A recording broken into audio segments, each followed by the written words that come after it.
Welcome to the Teaching Unfiltered podcast. I'm your host, Cindy Homberg-Smith. Think of me as that teacher bestie navigating together the magical moments and messiness of teacher life. If you are looking to upgrade your life, whether that's inside or outside of the classroom, then you have come to the right place. It's my intention in this podcast to bring you all the topics, because as we know, teachers are a big mixed bag of interests after that lanyard comes off at the 3 p.m. bell. So please come pull up a chair around my table and let's talk teacher life at Teaching Unfiltered. This podcast is sponsored by Lizard Learning Publishing. Rightio, let's jump right into today's episode. Hello and welcome to another episode of Teaching Unfiltered. This is your teacher bestie, Cindy Homberg-Smith. Yesterday I went to record and the plumber arrived to do work on my house.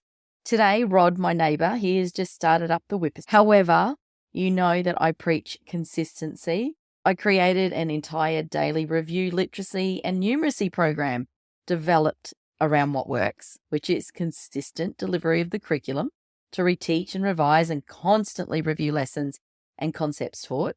The science of learning supported research if you want to learn more about why consistency and bite-sized delivery of concepts is how kids really learn. It's how we actually all learn. It's so important that I'm connecting with you consistently, which will be in a weekly podcast, no matter what is happening in my life or who is whippersnippering their lawn. You will have an inspiring and a motivating value plus episode to you each week because I value your time tremendously, and my calling and purpose in life is helping power up the mindset of every teacher out there to hopefully stay in the profession with a few tweaks, some great productivity and organization hacks, and a whole lot of empowering personal development. And it is my mission that many fantastic teachers will stay in this profession that we actually really do love, but it can just be a challenge at times. Even if it is a challenge, it has also been a challenge for me to actually stay in this teaching space, if I'm to be completely honest. I have lost a lot of faith, and it's tough to get my programs into schools because I'm going up against age-old publishing companies owned by white men in grey suits that have been in these spaces for 80 years or more. It's the same old workbooks in the classrooms. Like, there's no changes. Tell you a quick little story. I took 11 years off to raise my daughter, and I kind of didn't know whether I wanted to step back into teaching or not, whether I had that passion for it, whether to continue lizard learning. I asked a lot of questions over those 11 years, and it was around COVID. It was actually probably 2 years after COVID, and I was talking to Ava's principal and then a couple of parents, and there was 4 situations within one day where they just said, we urgently need teachers. And Ava was also coming home saying that the teachers were yelling and they weren't very good. And so I thought, you know what, I've always wanted to go back to teaching, and this is my little push or my little shove to go back into the classroom just as a relief teacher. And I walked into that classroom and it was like being in a time warp where, you go into those capsules and then you wake up 1,000 years later in these movies. Well, that was what it was like for me when I went into the classroom, and the same textbooks that I used 11 years ago are still in these classrooms. I was mortified. I couldn't believe it. And yet I struggle so much to try and get my resources that are up to date. The images are fun. The content is relevant for 2024. It is a resource that moves the needle on kids' learning, and it's fun. And the kids want to keep doing it more and more and more. And yet these same old publishing companies are still plugging their resources. But the sad thing is that the administration in the schools in 2024 aren't looking for new things, aren't looking for new programs. That was just so eye-opening for me when I stepped back into the classroom. It's been a real struggle for me to stay in this profession, but the reason that I am staying is because I haven't given up yet working on having the 10 Quick Questions a Day program a staple in classrooms and in homeschooling spaces. I'm not giving up. I thought I wanted to, but my passion for teaching, for teachers, for education, for students having a good quality education with excellent resources, for me to help empower teachers to stay in this profession has just been a soul whisper that I cannot give up. And in fact, I'm going all in more than ever to place a dent in changing how teachers think, how they teach, and how they show up for themselves. Now, I can't change pay scales. I can't change principals and administration in some of what I have seen as very, very poor leadership styles in these schools. Not all are like this, however, a lot are. And as a relief teacher going into schools, it is really interesting to quickly see from the first moment you step into that receptionist. And of course, I've owned Lizard Learning for many years now and run my own business. You can already feel the culture from the administration, from the receptionist, and you know exactly what your teaching day is going to be like. You know what the kids in the class are going to be like. It's a really interesting little exercise to do.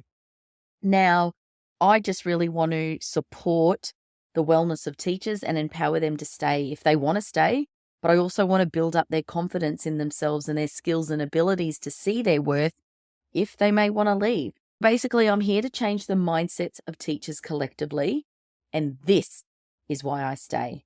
And it's only going to be a bonus if I have people come and join me on the daily review movement through the 10 Quick Questions a Day program. If you want to implement that into your classroom or your home learning spaces, if you want to jump into any of my coaching programs, if you want to subscribe to the podcast, so make sure you hit subscribe to that podcast, then all of that is a bonus. But it is my mission, my soul journey to stay in some capacity to help teachers out there grow their mindset, their self-confidence.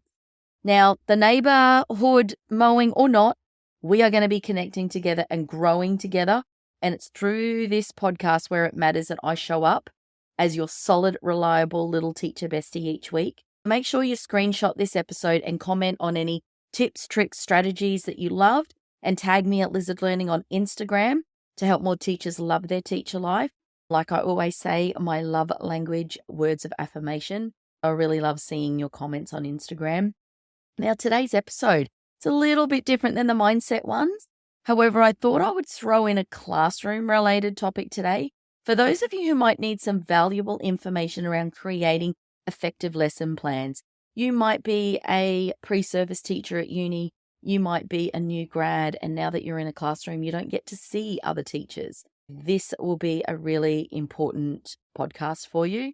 Now, the experienced teachers, you might want to just flick on through this episode. And I hope you don't, because it's actually us older teachers that need to be more up for change and for feedback. It's all worthwhile because in change and in feedback, we get to grow. You want to be a different person every 6 months. You want people to say that, geez, you're a different person now that you XYZ, now that you are joining that podcast, now that you've joined that group, now that you're exercising, now that you're networking, whatever the thing might be. If people aren't saying that about you, that you've changed, then I'd be concerned and I'd start grabbing some self-education books or some mindset podcasts or attending some workshops, because we always want to be developing, changing, and growing. I'll show what I know to be true in this space after 20 years experience under my belt as of the recording of this episode in 2024. Now, as a primary school teacher, there are numerous ways to create an effective lesson for your students. What I'm about to share is not a one-size-fits-all. Everybody puts their own spin on it. But in this episode, we'll explore just 10 key strategies to maybe just help you create an engaging, informative, and a memorable lesson that will keep your students interested and eager to learn, because that's what we're here for. That's if we can't do those two things, then we have lost our kids straight away. A disclaimer, like I just said, there is no right or wrong way to have an engaging lesson. There are definitely tried and tested ways that will work, like direct instruction and explicit and guided instruction. I have a 77-minute masterclass on these teaching practices. Explicitly teaching is the only way students learn. And by learning, I mean taking working memory and moving that to long-term knowledge. This isn't just me sprouting out facts. They are based off years of research by the science of learning. However, the setup to achieve these effective teaching practices we are discussing today, and it could be done in 10 different learning styles by 10 different teachers. That's totally okay. and should be expected, as we are all unique and we all teach in a different way.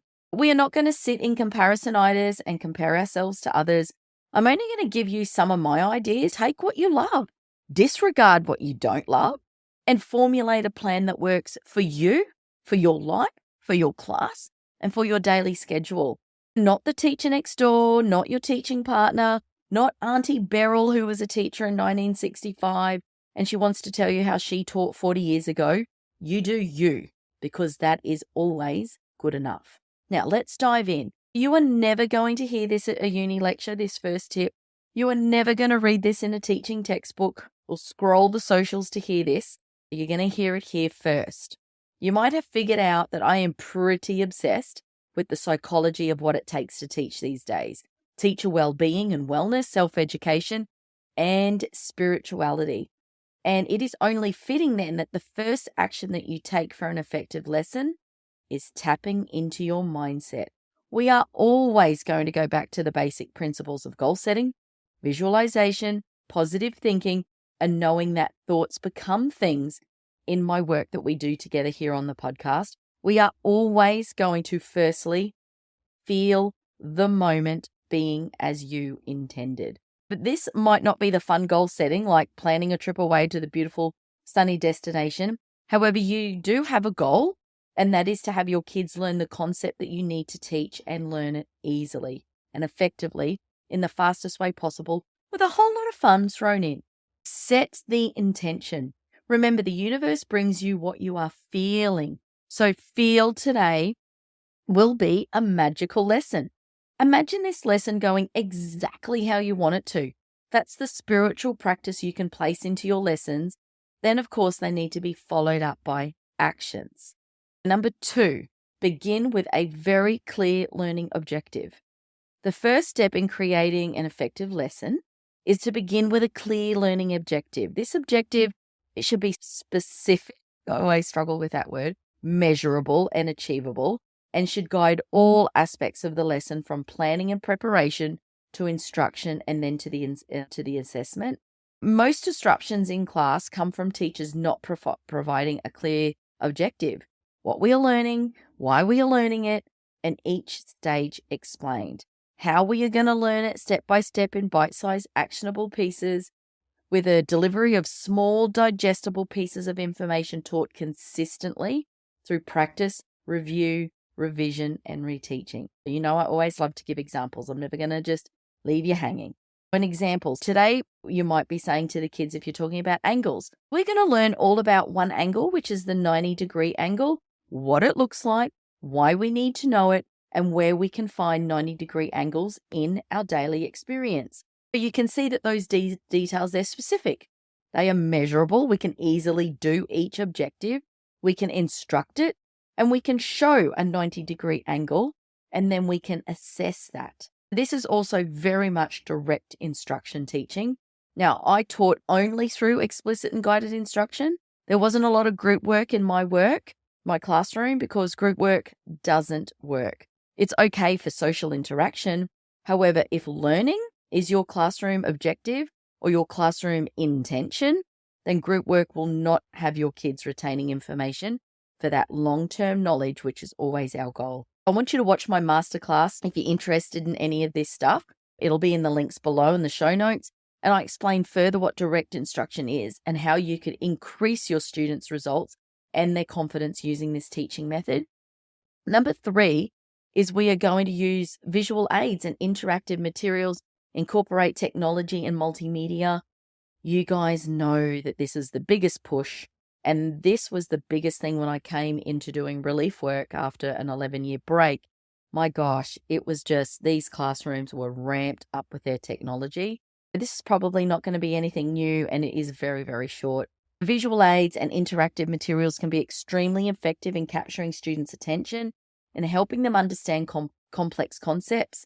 These materials can include anything from videos and pictures and charts, models, manipulatives, and can be used to enhance understanding and retention of lesson content. Examples, finding a website or an app, like if we're using this angle example with various angles, and then students can get up and they can take turns clicking on the screen and choosing the angle that is 90 degrees.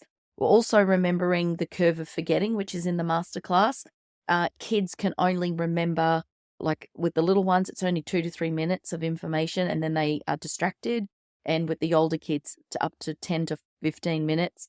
15 minutes, I believe, is too long, where you need that pattern interrupter. These are really good pattern interrupters. Songs, activities, jumping up to do something on the whiteboard. It changes the path of the lesson, but then you can just steer it back on path. Number 4, encourage student participation. Encouraging student participation. Now, this is essential part of creating an effective lesson. Also, probably not something that I need to be telling you about. It's only a real quick one. I'll give you an example. Students learn best when they are actively engaged in the learning process. This is, again, based on the science of learning. It's not just me being wishy-washy or wanting to fill a 30-minute podcast. You know that I'm science of learning obsessed about it. This isn't me just sprouting out these facts, and participation can take really many forms, such as asking and answering questions, pair share.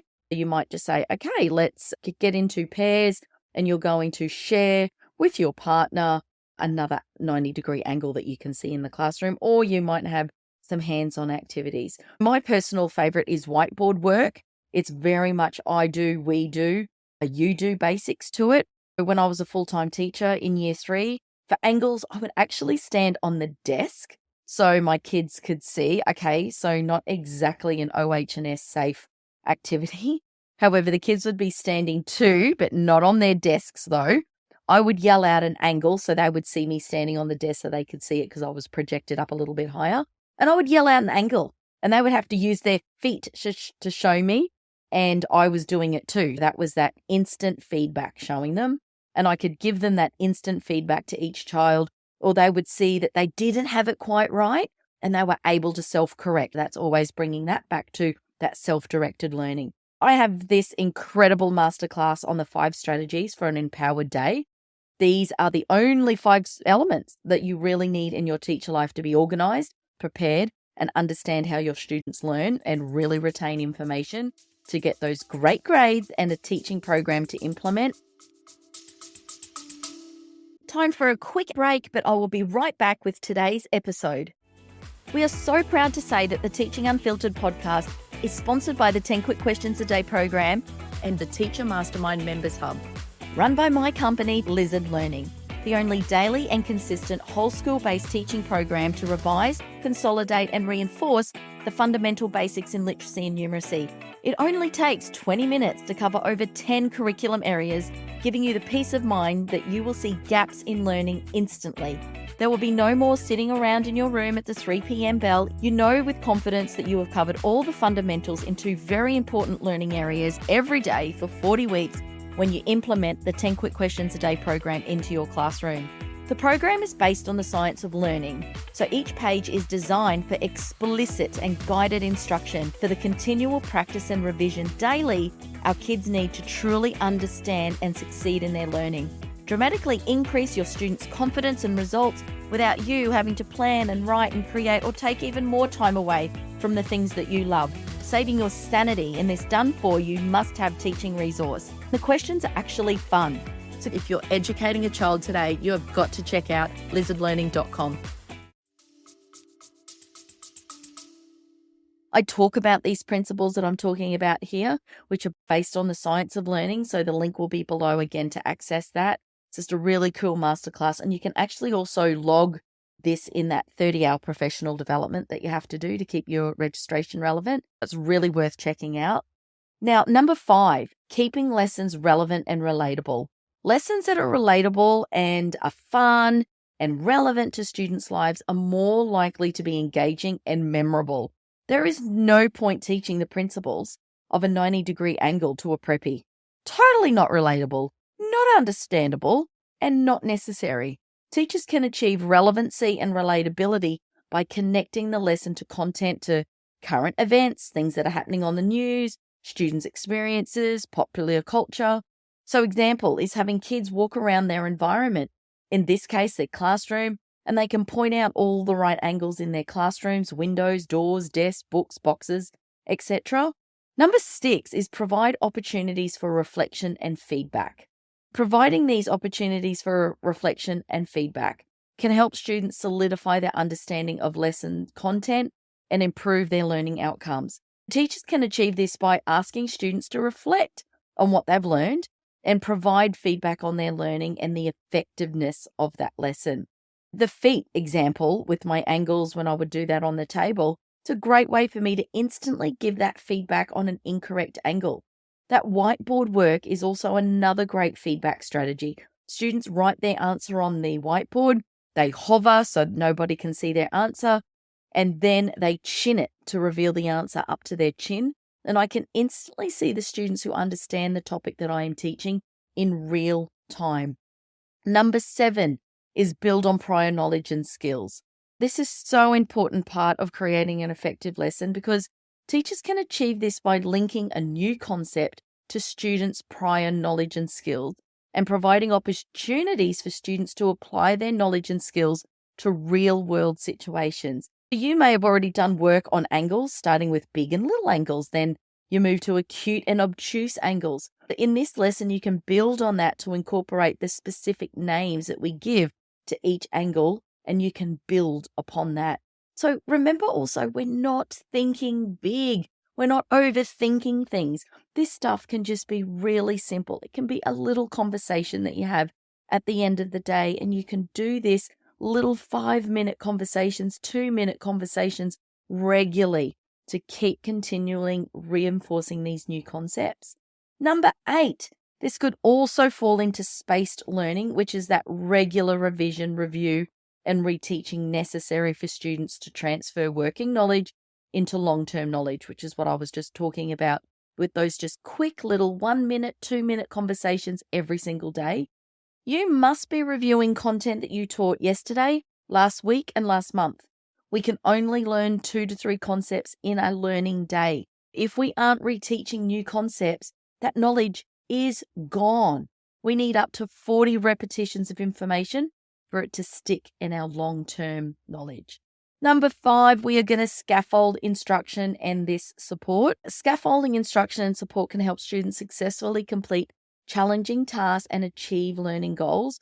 Teachers can achieve this by breaking down complex tasks into smaller, manageable steps, providing clear instructions along the way and examples, and offering support and feedback as necessary. I'm going to give you an example of the 10 Quick Questions a Day program that I used in my room before I then actually left the classroom and wrote it as a whole school approach for schools and homeschoolers. The example I'm going to talk about is for Josh. I would do number 1 question with Josh, which is punctuation and spelling. Josh was a non-refusal. He didn't want to come to school. He didn't want to write. He didn't want to participate. Joshua would usually do nothing. If he just does 1 question a day over 10 days for me within the 10 Quick Questions a Day program, that he has covered over 10 curriculum hours because the 10 Quick Questions a Day program has 5 literacy and 5 numeracy questions every day. Usually what happens, and this is what I say for when adults that we don't want to start something, we just have to start small. Then momentum kicks in and we think, well, you know what? I did 1 part of, let's say, the report cards. Won't hurt to start inputting the English marks now. So motivation will never work, but small incremental steps will. This is with Josh. If he could just do number 1, punctuation and spelling, he may not get it right. That's totally fine, but he attempted it. Then next day, number 2, he might do the grammar question. And then after a few weeks of doing this, I usually found then that Josh would just do the whole sheet without issues. It's just about breaking bigger tasks down into smaller things. Back to our lesson, it's not looking at the entire lesson. It's breaking that lesson down into smaller, manageable chunks to just get that momentum started.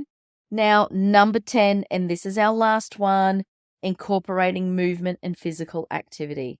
We need to incorporate this into our lesson to help keep students engaged and improve their learning outcomes. How can you do that now? Get a pen and paper out. This is a coaching podcast. How can you incorporate movement into your next lesson tomorrow, this afternoon, if you're listening to me at your lunch break? Teachers can achieve this by incorporating movement breaks. You can use physical activities to teach lesson content and encouraging students to move and explore during the lesson. So primacy and recency effect, it is so interesting to learn for teachers.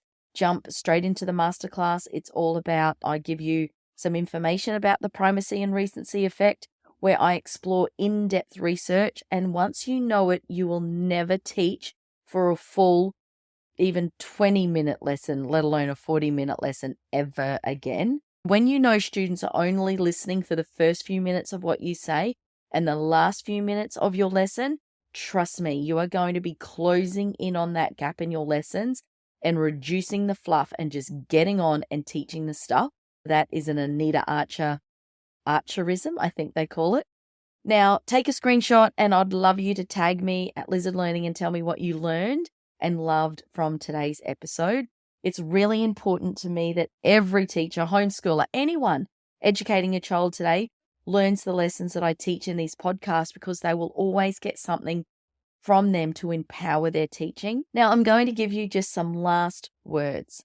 So creating an effective lesson for primary school students requires careful planning, preparation, and implementation. So by following these 10 key strategies that I've talked about in today's podcast, teachers can create an engaging and informative and a memorable lesson that will help their students achieve their learning goals and develop a lifelong love of learning. My little last words: avoid the void, because they will fill it. Anita Archer, she says the root of most management problems comes from a lack of or a void. Maybe a student has finished a task but hasn't kept their focus once they have idle hands. We all know these students. This requires preparation by the educator. There's a void, and in it, there will always be management problems. Students will no doubt fill that void with any distraction that they can find. The solution is to avoiding the void. I have a UE Boom, which is like a speaking system, and I blast songs through it. But to find the next song that I want to play, I have to scroll sometimes to find the next perfect one. For my morning song or a maths or English lesson, it only takes 5 seconds with me on that screen scrolling through Spotify to have those little preppies start to fidget, grab the kid next to them, start talking, wanting to put their hand up or ask me a question, usually just about their mother's birthday or the holiday that they went on last year, something really random. Never have a void in your lessons is a huge tip that I can share through years of experience. Now, before I go, I want to give you a reminder to jump into the masterclass and learn about the 5 ways to empower your teaching through structure, systems, and organization. Now, I love this first one. It's a game changer. It will have you saving around 30 hours a week in lost productivity. You stay cool, calm, and collected in your teaching day. Find the joy again if you've lost it, or keep it strong if you haven't been burnt out yet. The masterclass will be able to help you with that. Now, homeschoolers, this is a masterclass for you too, as I know that there's lots of homeschoolers that listen. We have a massive homeschool community at Lizard Learning, and I explain this in the masterclass that the word teacher, it's just a huge blanket term for anyone educating a child today. No one is left out in this teaching unfiltered world. That's really important for me to get that across to anybody that listens. And please tell somebody today that hasn't listened to Teaching Unfiltered to really tap in and to subscribe, because they will definitely learn something either about themselves or something for the classroom. Now, after this 77-minute masterclass, you'll be so empowered in your teaching day. You will wonder how you ever taught without knowing these 5 strategies.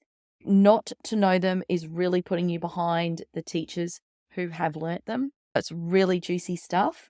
Now, that is it from me today. I have tried to keep these episodes to 30 minutes. I think I'm coming in at around 29 minutes. Now, have a beautiful week, my beautiful souls, and I will see you in the next episode. Thank you for listening today. I take your time very seriously and appreciate you stopping by and hanging out with me. Now, before you go, please take a quick minute to rate and give a 5-star review. Our little podcast community that you and I are building together Your review will help me so much to reach more teachers to help and support.